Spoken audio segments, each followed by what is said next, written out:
কোটা সংস্কার আন্দোলনে ছাত্র জনতার মিছিলে নির্বিচার গুলিবর্ষণে রাজধানীর মোহাম্মদপুরে মুদি দোকানি আবু সাইদ হত্যা মামলায় গ্রেফতার আওয়ামী লীগের কেন্দ্রীয় কমিটির যুগ্ম সাধারণ সম্পাদক ও সাবেক মন্ত্রী ডাক্তার দীপু মনির ৪ দিন ও সাবেক ক্রীড়া উপমন্ত্রী আরিফ খান জয়ের ৫ দিনের রিমান্ড মঞ্জুর করেছেন আদালত।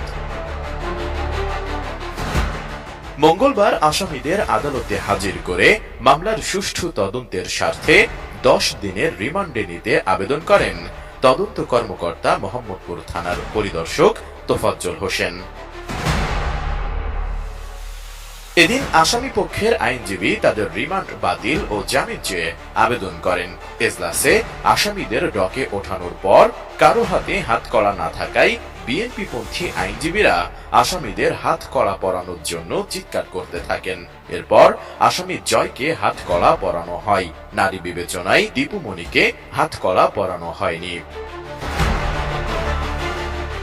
শুনানির এক পর্যায়ে জয় কথা বলতে চাইলে বিএনপিপন্থী আইনজীবীদের তোপের মুখে কিছু বলতে পারেননি। অপরদিকে দীপু মনি ডকের এক কোণায় অবস্থান নিয়ে মাথা নিচু করেছিলেন।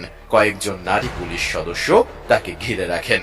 এ সময় আইনজীবীরা চোর ফাঁসি চাই বলে চিৎকার করছিলেন। এক পর্যায়ে দীপু মনি কান্নায় ভেঙে পড়েন। তখনও আইনজীবীরা স্লোগান দিতে থাকেন।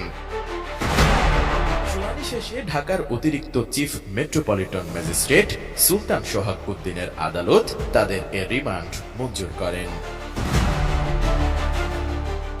এর আগে গত ১৩ আগস্ট ঢাকার মেট্রোপলিটন ম্যাজিস্ট্রেট রাজেশ চৌধুরীর আদালতে এসএম আমির হামজা নামে এক ব্যক্তি এ মামলার আবেদন করেন। পরবর্তী সময়ে আদালত অভিযোগটি এজাহার হিসেবে গ্রহণ করে মোহাম্মদপুর থানার অফিসার ইনচার্জকে নির্দেশ দেন। সচেতন নাগরিক হিসেবে একজন নিরীহ নাগরিক হত্যার বিচার চেয়ে এ মামলা করেছেন বলে জানান ওই ব্যবসায়ী। মামলার অন্য আসামিরা হলেন সাবেক পরিবহন ও সেতুমন্ত্রী ওবায়দুল কাদের, সাবেক স্বরাষ্ট্রমন্ত্রী আসাদুজ্জামান খান কামাল, সাবেক আইজিপি আব্দুল্লাহ আল মামুন, সাবেক ডিএমপি কমিশনার হাবিবুর রহমান, সাবেক অতিরিক্ত কমিশনার হারুনুর রশিদ ও সাবেক যুগ্ম কমিশনার বিপ্লব কুমার।